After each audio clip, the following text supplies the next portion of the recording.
Awami League is not a political party. বাংলাদেশের প্রত্যেকটা মানুষ যারা ফেসবুকে লাল করেছিল তাদের জীবন লাল করে ফেলবে, ধ্বংস করে বলবে। এই একটা জায়গায় খালি আমরা থাকি, দ্যাট আওয়ামী লীগের ব্যাপারে পুরা জাতি আমাদের একসাথে থাকতে হবে। সাবাস সাবাস, মারি ঝুকার সুযোগ নাই, এভাবেই খেলতে হবে। বাঘের ঘরে ঘোক ঢুকাই দিতে হবে। ভাল লাগছে। ঠিক এমন একটা সুখবরের জন্য অনেকদিন ধরে অপেক্ষা করছিলাম। তাদেরকে আমি ধন্যবাদ দিই এই কারণে, এমন পদক্ষেপকে আমরা সাধুবাদ জানাই অন্তরের অন্তঃস্থল থেকে। একটা বিশাল সুসংবাদ, গায়েবী মদত বলেন, যেই দৃষ্টিতে বলেন, এই দেশে অন্তত পক্ষে চাঁদাবাজি, সন্ত্রাসী, নৈরাজ্য, রাজাকারের ট্যাগিং এগুলো আর কেউ খায় না। এই দেশটা ফজলুর রহমানদের না। আগামী রাজনীতি কোন পথে যাবে সেটা যদি কেউ বুঝতে না পারেন তাহলে তাদের পতন অনিবার্য, কোনো সন্দেহ নাই। শুনেছি ক্ষুধার জোরে নাকি ছাগল চিল্লা। বেশ কিছু তথ্য গভীর থেকে পেয়েছি, যেই তথ্যগুলো আপনাদের সাথে শেয়ার করতে এসেছি। কি কারণে, কিভাবে এত বড় হিরো হলেন। আলহামদুলিল্লাহ, এই বিশ্ব জেনে গিয়েছে শিবিরের ভূমিধস বিজয়। আমি জানি শিবিরের এই বিজয়ের রহস্যকে আমি ফাঁস করে দিচ্ছি। শুনে কি মনে করেছেন, এটা কি শিবিরের ভোট? ঢাকা বিশ্ববিদ্যালয় এত শিবির? এই নির্বাচনে ইতিহাস রচিত হয়েছে হলো কিভাবে? এই নির্বাচনের তিনটা দিক আপনাদেরকে বলে যাব খুব স্বল্প সময়ে, যেগুলো আগামীতে বাংলাদেশের জন্য খুব প্রয়োজন ছিল। প্রথম কথা হলো যে এই নির্বাচনের মাধ্যমে ৭১-এর চেতনা নিয়ে রাজনৈতিক ব্যবসার খবর রচনা হলো। এখন আসেন ৫ তারিখের পর এখানে চাঁদাবাজি বলেন, ওখানে পেশি শক্তি বলেন, মানুষের কণ্ঠস্বর বলেন, বিএনপি অতিষ্ঠ, বিএনপি জেলায় পারছি না, অমুক নেতা এটা করছে, অমুক নেতা সেটা করছে। অন্য দল জামাত বলেন, চরমোনাই বলেন, আপনার হচ্ছে কি এনসিপি বলেন, আপনার গণ অধিকার বলেন, তাদের বিপক্ষে কিন্তু বিএনপির মতো একটা অভিযোগ কিন্তু আসে না। আসসালামু আলাইকুম রাহমাতুল্লাহ। দর্শক, নতুন একটা নিউজে আপনাকে স্বাগতম। দর্শক, বাংলাদেশের পরিবেশ পরিস্থিতি, রাজনীতির প্রেক্ষাপট নিয়ে আপনাদের সামনে গুরুত্বপূর্ণ কিছু ভিডিও নিয়ে হাজির হয়েছি। অবশ্যই ভিডিওগুলো শুরু থেকে না টেনে ভিডিওর শেষ পর্যন্ত অবশ্যই দেখবেন, তাহলে ভিডিওর আসল কাহিনী, মূল কাহিনীগুলো বুঝতে পারবেন। দর্শক, আজকের ভিডিওর মধ্যে বিভিন্ন বিষয় নিয়ে, রাজনীতি প্রেক্ষাপট নিয়ে, আওয়ামী লীগকে নিয়ে, সামনে নির্বাচন নিয়ে, ডক্টর ইউনূসকে নিয়ে, ভারতের রকে নিয়ে, বিভিন্ন বিষয় নিয়ে আজকের আলোচনাগুলো সাজানো হয়েছে। এই জন্য অনুরোধ থাকবে অবশ্যই শেষ পর্যন্ত দেখতে থাকুন। আর হ্যাঁ, যারা এখন আমার চ্যানেলটি সাবস্ক্রাইব করেননি অবশ্যই চ্যানেলটি সাবস্ক্রাইব করে পাশে থাকা বেল আইকনটি বাজিয়ে রাখবেন। দর্শক, চলুন আর দেরি না করে আমরা ভিডিওগুলো দেখে আসি। এই দেশে অন্তত পক্ষে চাঁদাবাজি, সন্ত্রাসী, নৈরাজ্য, রাজাকারের ট্যাগিং এগুলো আর কেউ খায় না। প্রমাণ হয়েছে আজকে যারা বিএনপি সহ ছাত্র দলের নেতৃত্বের জন্য যারা বিভিন্ন ধরনের ন্যারেটিভ তৈরি করে ছাত্র শিবিরকে ধোকায় ফেলতে চেয়েছেন, মিথ্যাবাদীতে রূপান্তরিত করতে চেয়েছেন, অবহেলা করতে চেয়েছেন, তারা আজকে পরাস্ত হয়েছেন। আমি সে কারণে সবসময় প্রতিবাদ করে বলেছিলাম, এই দেশটা ফজলুর রহমানদের না, এই দেশটা ওই আলমদের মতো লোকদের না, এই দেশটা ওই বামতান্ত্রিক লোকদের না। এই দেশে আপনি ডানপন্থীদেরকে, ধর্মভিত্তিক মানুষদেরকে, সৎ চিন্তার মানুষদেরকে যত দাবিয়ে রাখবেন তত তারা মাথা উঁচু করে সামনের দিকে এগিয়ে যাবে, এবং সেটার প্রমাণ আজকে ঢাকা বিশ্ববিদ্যালয় প্রমাণ করে দিয়েছে। পোস্ট করে কিছুক্ষণ আগে যখন বলেছিলাম যে ডাকসু বিপি হয়েছে সাদিক কায়ুম, অনেকেই চেগিয়েছেন, মনে মনে ভেবেছেন এখন পর্যন্ত কি হয়েছে। আমরা আত্মবিশ্বাস এবং বাস্তবতার আলোকে তথ্য নিয়ে বলেছিলাম যে সাদিক কায়ুম শুধুমাত্র নয়, সমগ্র বিশ্ববিদ্যালয়ের মধ্যে বিপ্লবের একটি সুর আজকে উদিত হয়েছে, এবং সেই বিপ্লবের রেজাল্ট আপনারা এখন দেখতে পাচ্ছেন। এই বিপ্লব শুধু ছাত্র শিবিরের নয়, এই বিপ্লব সারা বাংলাদেশের নির্যাতিত, নিপীড়িত মানুষের বিপ্লব। এই বিপ্লব হচ্ছে 2013 সালে শাহবাগ তৈরি করে অন্যায়ভাবে যেই মানুষদেরকে ফাঁসির কাস্টে ঝুলিয়ে হত্যা করেছে সেটার প্রতিবাদের বিপ্লব। এই বিপ্লব হচ্ছে 57 জন সেনা অফিসারকে হত্যা করার প্রতিবাদের বিপ্লব। এই বিপ্লব হচ্ছে 5 শাপলা চত্বরের মানুষদেরকে হত্যা করার বিপ্লব। এই বিপ্লব হচ্ছে এদেশের সাধারণ নাগরিকদেরকে খুন, গুম, হত্যা, নির্যাতনের প্রতিবাদের বিপ্লব। এই বিপ্লব হচ্ছে 5ই আগস্টের পরেও নতুন ন্যারেটিভ তৈরি করে রাজাকার, ট্যাগিং এর রাজনীতি, তারপরে জামাত শিবির রাজাকার, এই মুহূর্তে বাংলা ছাড়, পাকিস্তানি, এই ধরনের ট্যাগিং এর রাজনীতির বিরুদ্ধে একটি বলিষ্ঠ ব্যালটের প্রতিবাদ। সে কারণেই বলছি, আগামীর রাজনীতি কোন পথে যাবে সেটা যদি কেউ বুঝতে না পারেন তাহলে তাদের পতন অনিবার্য, কোনো সন্দেহ নাই। বাংলাদেশের মানুষ এখন একটি নতুন বিপ্লবের জন্য অপেক্ষা করছে। এদেশের জনগণ কাদেরকে পছন্দ করে, কার আচরণ পছন্দ করে, সেটা যদি কেউ বুঝতে অক্ষম হন তাদের পতন শেখ হাসিনার চাইতেও নির্লজ্জ, একেবারে খারাপ অবস্থায় যাবে। এই জঞ্জিরা সহজেই ভুল করে না। এই জঞ্জিরা ইসলামের সাথে আছে, এই জঞ্জিরা ইসলামের পক্ষে আছে, এই জঞ্জিরা সত্যের পক্ষে আছে। তারা বিশ্বাস করে যে ছাত্র শিবির যে ঢাকা বিশ্ববিদ্যালয়ের ক্ষেত্রে অবদান রেখেছে, এই অবদান কোনোদিন তারা ভুলে যেতে পারে না। তারা শিবিরের প্রতি কৃতজ্ঞতা পোষণ করেছে। আমি যতবারই আজকে দেখছি তাদের রেজাল্ট, আমি অবাক হয়ে যাচ্ছি যে প্রত্যেকটা হল থেকে মনে হচ্ছে যেন নতুন বিজয়ের একটি বিপ্লব শুরু হয়েছে, এবং প্রত্যেকটা হলের নেতাকর্মীদের উচ্ছ্বাস, ভালোবাসা দেখে সেটা ভাষায় প্রকাশ করা যাবে না। অতএব বাংলাদেশের সকল বিশ্ববিদ্যালয় এই চিত্র একই হবে।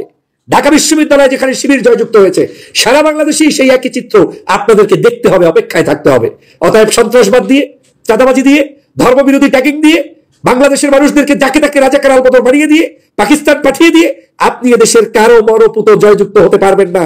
মনে রাখবেন, শেখ হাসিনা বিদায় হয়েছে ওই ট্যাগিং এর রাজনীতির কারণেই বিদায় হয়েছে। তার সকল হত্যা, সন্ত্রাস, গুম খুনের বিরুদ্ধে মানুষ গর্জে উঠেছিল। একই চরিত্র আপনাদের এই মিছিল করে বিজয় অর্জন করতে পারবেন না। কোথায় কোথায় আপনাদের এখন সেই মিছিল, যে একেবারে মনে হয় যেন বাস্ক আপনারা সব কেড়ে নিয়ে যাবেন, তারপরে আপনারা সেখান থেকে যা ইচ্ছা তাই করবেন, যাকে তাকে ভিপি বানাবেন, জিএস বানাবেন। সেটা এদেশের সাধারণ জনতা দেয়নি, দিবে না। সাবধান হয়ে যান। বাংলাদেশের মানুষের সাথে প্রতারণা করে এদেশে কেউ কোনো অবস্থায় রাজনীতিতে সফল হতে পারবেন না। এটা অনুভব করি, পূর্ব থেকেই বলে এসেছি। বিগত 1 বছর পর্যন্ত এই কথা বলেছি, আর আওয়ামী লীগের আমলে তো 16 বছর কথা বলেছি, কিন্তু আপনাদের পরিবর্তনের কোনো আওয়াজ দেখছি না। আমি কংগ্রাচুলেট করছি, ধন্যবাদ জানাচ্ছি বাংলাদেশ ইসলামী ছাত্র শিবির সহ যারা আজকের ন্যায় নিষ্ঠার সাথে সাধারণ শিক্ষার্থীদের ভোটে নির্বাচিত হয়েছেন। আপনাদেরকে আমরা আজকের ধন্যবাদ জানাই, এবং আমি নিশ্চিত করে বলছি, এই প্যানেলে যারাই জয়যুক্ত হয়েছে সাধারণ শিক্ষার্থীরা তাদেরকে বিশ্বস্ততার সর্বোচ্চ মানদণ্ড রেখেই বিশ্বস্ততার কারণে তাদেরকে জয়যুক্ত করেছে। অতএব আজকের এই শিবিরের এই জয়ধ্বনিকে সামনে নিয়ে পথ পথ করে বাংলাদেশের প্রত্যেকটি প্রান্তে সত্য এবং বস্তুনিষ্ঠ ভালো মানুষের রাজনীতি প্রতিষ্ঠার একটি সুযোগ এসেছে। সেই সুযোগকে দেশবাসী সহ সবাইকেই কাজে লাগাতে হবে। আমি তো মনে করি আগামীর বাংলাদেশ কখনোই ইসলাম বিমুখের বাংলাদেশ নয়। আমি তো মনে করি আগামীর বাংলাদেশ কখনো গণতান্ত্রিক রাজনৈতিক দলের নেতাদের বাংলাদেশ নয়। আগামীর বাংলাদেশ হবে সত্যবাদী, সৎ, দুর্নীতিমুক্ত একটি সুন্দর আদর্শ বাংলাদেশ গঠন করার সেই জায়গায় কিন্তু আজকের সারা বাংলাদেশের শিক্ষার্থীরা এখন ঐক্যবদ্ধ উজ্জীবিত। আমি নতুন প্রজন্মের সাধারণ শিক্ষার্থীদেরকে আহ্বান জানাতে যাই, জুলাই বিপ্লব যখন সংগঠিত হয়েছে অনেকেই হয়তো তাদের পরিচয় ওপেন করে নাই, জাতীয় স্বার্থে করে নাই। আমি বহুবার টকশোতে বলেছি, ছাত্র শিবির এবং জামাত সেই সময় জাতির বিবেকের দিকে চিন্তা করে শেখ হাসিনাকে রিমুভ করার জন্য নিঃস্বার্থভাবে কাজ করেছে। কিন্তু আজকের প্রমাণ পেয়েছেন, শিবির ছাড়াও যে সকল প্যানেল এখানে নির্বাচন করেছেন, ভোটের মাঠে এখন দেখতে পেয়েছেন যে শিবির আসলে কি জিনিস। আপনাদেরকে বুঝতে হবে আপনাদের শক্তির উৎস কোথায়। আগামী রাজনীতিতে যদি সেই শক্তির উৎসকে অবজ্ঞা করে কেউ রাজনীতিতে এস্টাবলিশড হতে চান, কোনোদিনই সাকসেসফুল হবেন না। সে নতুন রাজনীতিবিদ হলেও হবে না, পুরাতন রাজনৈতিক দল হলে হবে না, সর্বোচ্চ রাজনৈতিক দল হলেও হতে পারবেন না না না। অতএব ইসলামিক সেন্টিমেন্টকে কাজে লাগিয়ে বাংলাদেশের মানুষ আস্থা অর্জন করতে চায়, এবং এই মানুষদের উপরই এখন তাদের পরিপূর্ণ বিশ্বাস রয়েছে। সেটার প্রমাণ হয়েছে আজকে ঢাকা বিশ্ববিদ্যালয়ের বিজয়। আমি মনে করি আল্লাহ বাংলাদেশের মানুষের জন্য আরেকটা বিজয় তার নিজের করুণা এখানে আজকের অবধারিত করে দেখিলেন। এখানে আমাদের কারো কোনো কৃতিত্ব নেই, এই জনগণের কৃতিত্ব নেই, এই সাধারণ শিক্ষার্থীদের হৃদয়ের ভিতরে আল্লাহ হয়তো এভাবে তৈরি করে দিয়েছেন, যেভাবে 5ই আগস্টের সময় আল্লাহ পাক বিশেষ কারণে আবাবিলের মতো পাখি পাঠিয়ে দিয়ে মানে এই সাধারণ শিক্ষার্থীদের কি আবাবিলের মতো ব্যবহার করে আমাদের বিজয় অর্জন করে দিয়েছিলেন। আজকে ঢাকা বিশ্ববিদ্যালয় সেরকম আরেকটি বিজয় আল্লাহ দিয়েছেন। আরো একটি বিজয়ের অপেক্ষায় অপেক্ষমান থাকেন। বাংলাদেশে যেদিন নির্বাচন হবে অনেকের অনেক স্বপ্ন ভঙ্গ হয়ে যাবে, অনেকের অনেক চিন্তা শেষ হয়ে যাবে।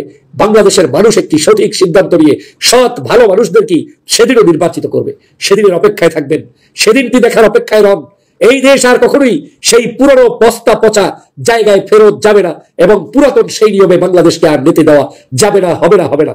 আমি বলতে চাই, আজকে যে নির্বাচনের সন্ধ্যার পরে যে কাহিনী, একে অপরকে অভিযোগ, এটা সেটা, এরপর আজকের যে জটিলতাটা, আপনি কয়জন জামাতের লোকের মিছিল দেখছেন, শিবিরের লোকের মিছিল দেখছেন? আপনি কিন্তু দেখছেন যুব দলের, ছাত্র দলের, বাংলা মোটর থেকে আসতেছে, হ্যাঁ ছাত্র শিবিরের লোকজনও ছিল, কিন্তু ছাত্র দলের যে একটা পাওয়ার, জামাত শিবির রাজাকার বা ইত্যাদি ইত্যাদি, তো এই জিনিসগুলো কিন্তু মানুষ পছন্দ করে না। মানুষ নম্র ভদ্র, পেশি শক্তির ভয়, এইগুলো মানুষ এখন আর পছন্দ করে না।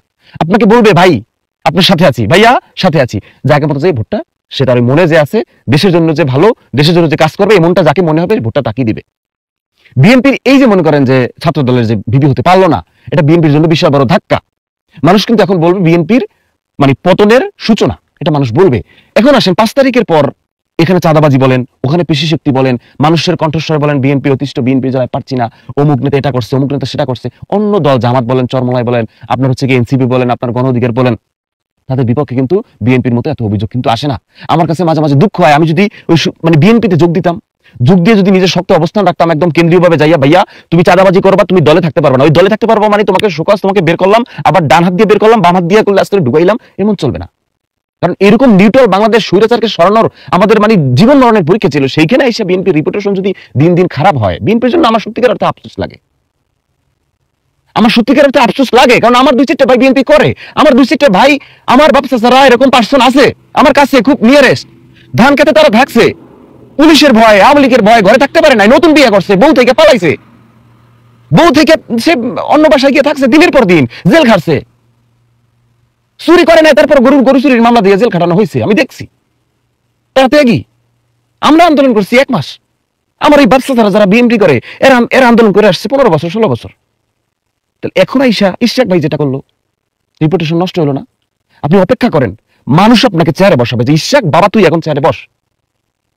কেন অল্প সময়ের জন্য আমি চেয়ার আঁকড়ে ধরার চেষ্টা করবো?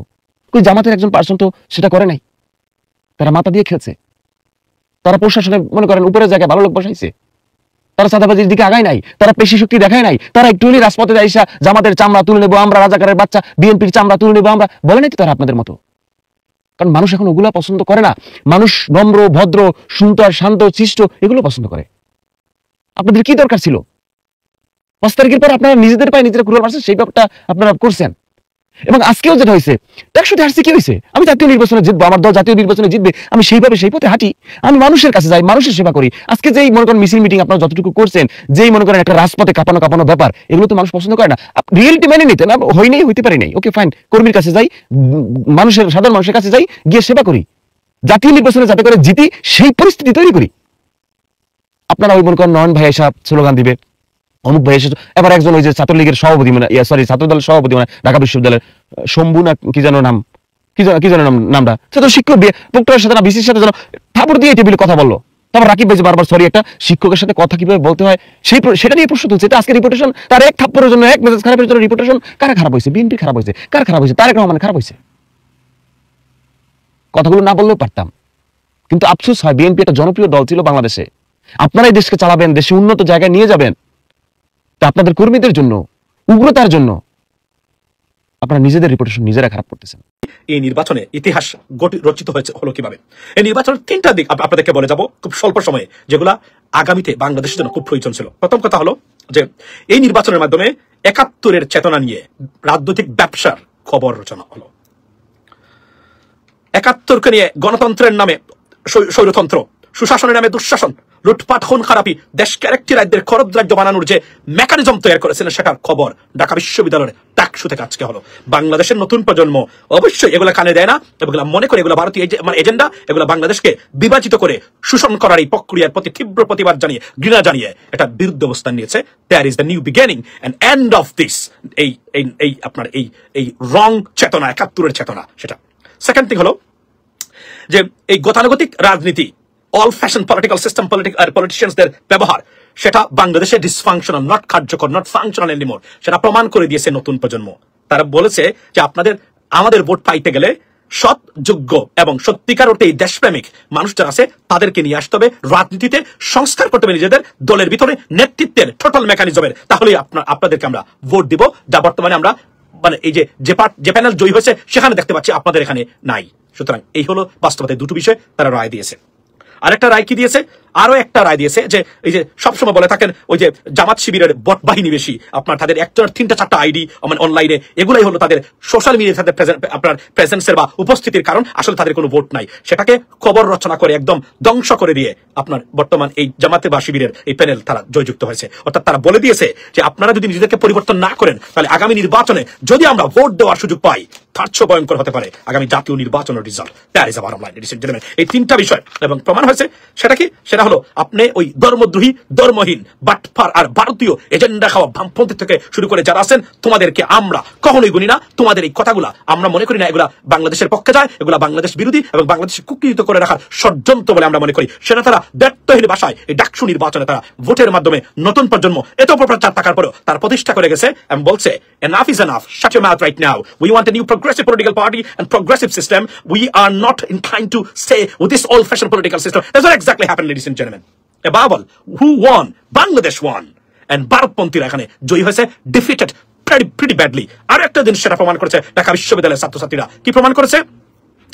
সৎ, যোগ্য প্রার্থী এবং সত্যিকার অর্থে যারা ট্রাস্টেড, যাদের কাছে মানুষ শান্তি পাবে, সৎ মানুষ মনে করে তারা যাদের কাছে মানুষ আস্থা রেখেছে, তাদের ক্যাম্পাস এবং তাদের ক্যাম্পাসের দায়িত্ব যারা পড়ালেখা করেন ছাত্রছাত্রীরা আছেন, তারা সেখানে শান্তি মনে করেন। জামাত শিবিরের এই প্যানেল, সাদিক এবং ফরহাদের এই প্যানেলকেই তারা অন্ততপক্ষে এই সময় এসেও সবচেয়ে যোগ্য, নিরাপদ মনে করেন। তারা মনে করেন এরা আমাদের ক্যাম্পাসের শান্তি শৃঙ্খলা, সন্ত্রাস মুক্ত ক্যাম্পাস এবং আমাদের অর্থকরী যদি কোনো কিছু থাকে এবং প্রপারলি আমাদেরকে রিপ্রেজেন্ট করতে পারবে ওই ক্যাম্পাসে, সেটা তারা বুঝেছেন এবং ভোট দিয়েছেন। কোনো প্রচার প্রচারণা কাজ করে নাই। আর কি কাজ করে নাই সেটা হলো যে আওয়ামী লীগের নেগেটিভ কাজ করে নাই। আমি পাকিস্তানপন্থী, আপনি ভারতপন্থী, আপনি বাংলাদেশপন্থী, এই মিথ্যা প্রপাগান্ডামূলক ভ্রান্ত ধারণা, দেশকে বিভাজিত করার এই রাজনৈতিক ব্যবস্থা completely death has been died today. That's what we came to know from this election, ladies and gentlemen. কত টাকা আচ্ছা, সো এরপরেও যদি হুঁশ না হয়, ভবিষ্যতে আরো খারাপ সময় অপেক্ষা করতেছে। এটার জন্য আমরা বারবার বলছিলাম এই করতে হবে, এই করা যাবে না, এগুলো যে ভ্রান্ত ধারণা ছিল সেটা প্রমাণ করেছে এই ক্ষেত্রে। এবং আমাদেরকে আপনারা সত্য কথা বলার কারণে বলছেন গুপ্ত শিবির, গুপ্ত জামাত, মনে আছে? এই বামপন্থী আর ধর্মদ্রোহীদের দ্বারা বিএনপিকে রিপ্রেজেন্ট করলে তার পরিণতি কি হতে পারে সেটা এই দেশের মানে সাধারণ ছাত্রছাত্রীরা দেখিয়েছে, লেডিস এন্ড জেন্টলম্যান। তবে বলে রাখি, আগামী নির্বাচনে নিশ্চিত করেই বলতে পারি এর ফলাফল অন্যান্য বিশ্ববিদ্যালয়ের ছাত্র সংসদ নির্বাচনে সেটার প্রতিফলন এবং ইম্প্যাক্ট পড়বে, এ বিষয়ে কোনো সন্দেহ নেই। এখন আরো একটি শব্দ লাস্টে, শুধু ভোট দিতে পারলে কি পরিবর্তন আপনি আনতে পারেন সেটা প্রমাণিত হয়েছে। 17 বছরে ভোট দিতে পারেনি বাংলাদেশের জনগণ। এবার আমি বলছি লাইভের শেষে, প্রতি ঘরে ঘরে, আমি বারবার বলছি, এখনো বলে যাচ্ছি আপনাদেরকে, ঘরে ঘরে এই দুর্বৃত্তায়িত রাজনৈতিক ব্যবস্থা, অল ফ্যাশন পলিটিক্যাল সিস্টেম, ভারতের এজেন্ডা বাস্তবায়নকারী রাজনৈতিক দল এবং তাদের প্রেসক্রিপশন বহনকারী যারা আছেন, এদের কাছ থেকে আপনাকে আপনার ভবিষ্যৎ জেনারেশনকে বাঁচাতে চাইলে ঘরে ঘরে একটা করে লাঠি বানিয়ে রাখবেন। এবং লাঠির কাজ হবে আপনার ভোটের অধিকার আর বিচার বিভাগ, এই দুইটা জায়গাতে কেউ হাত দিলে তার পাশা লাল করে দিতে হবে। তার কোনো বিকল্প নেই, আপনার জন্য না হলেও আপনার ভবিষ্যৎ প্রজন্ম, আপনার গ্রেট সানকে বাংলাদেশে নিরাপদ এবং সত্যিকার অর্থে এক বেলা যদি খায় সেখানে শান্তিতে বসবাস করতে যদি চান তারা থাকুক না, তাহলে এই কাজের কোনো বিকল্প নেই। ভোটের অধিকার আর হচ্ছে বিচার বিভাগ, এই দুটো জায়গায় কেউ হাত দিলেই এই হাত যেন না নিয়ে যেতে পারে। That is the bottom line, ladies and gentleman. আর না হলে এই দুর্বৃত্তায়িত রাজনৈতিক ব্যবস্থা এবং এই দুর্বৃত্তদের কাছ থেকে আপনি যদি বাঁচতে পারেন নাই, এই 54 বছরে একটা প্রতিষ্ঠান দাঁড় করাতে পারেন নাই, সুশাসনের ছিল না বাংলাদেশে, এখান থেকে বাঁচতে পারবেন না। যদি বাঁচতে চান এই দুটো প্রতিষ্ঠানকে রক্ষা করবেন জীবন দিয়ে হলেও। এটা কারো পক্ষে যাচ্ছে না, বাংলাদেশের মানুষের পক্ষে যাতে, ক্রিমিনালদের বিপক্ষে যাচ্ছে। That is the bottom line, ladies and gentleman. এবং ফেসিবাদের বিরুদ্ধে রুখে দাঁড়ান, ফেসিবাদকে না বলুন, উগ্রবাদ থেকে নিজেকে মুক্ত রাখুন, দেশকে ভালোবাসুন এবং সৎ, যোগ্য, সত্যিকার অর্থেই লেখাপড়া জানা মানুষ এবং রাজনীতি বুঝে এই ধরনের মানুষকে সাপোর্ট দিবেন। সবসময় টাকা খেয়ে ভোট দিবেন না, প্রয়োজন টাকা দিয়ে ভোট দিবেন। এই মানসিকতা আনুন, আপনাদের ভবিষ্যৎ উজ্জ্বল। That is from me right now, ladies and gentleman. Once again যারা জিতলেন অভিনন্দন সবাইকে, যারা পরাজিত হয়েছেন বাংলাদেশের পক্ষের মানুষ যারা ছিলেন তাদেরকে বলবো সমবেদনা জানাচ্ছি। এতক্ষণে সাথে থাকার জন্য ধন্যবাদ। পরবর্তী ভিডিও পেতে আমাদের চ্যানেলটি সাবস্ক্রাইব করে পাশে থাকা বেল আইকনটি বাজিয়ে রাখবেন। দর্শক, ভিডিও দেখেছেন, ভিডিওর বিষয়ে আপনার মূল্যবান মতামত অবশ্যই একটা সুন্দর একটা কমেন্ট করে জানিয়ে দিবেন। দর্শক, সবাই ভালো থাকবেন, সুস্থ থাকবেন। আবারও দেখা হচ্ছে পরবর্তী ভিডিও নিয়ে।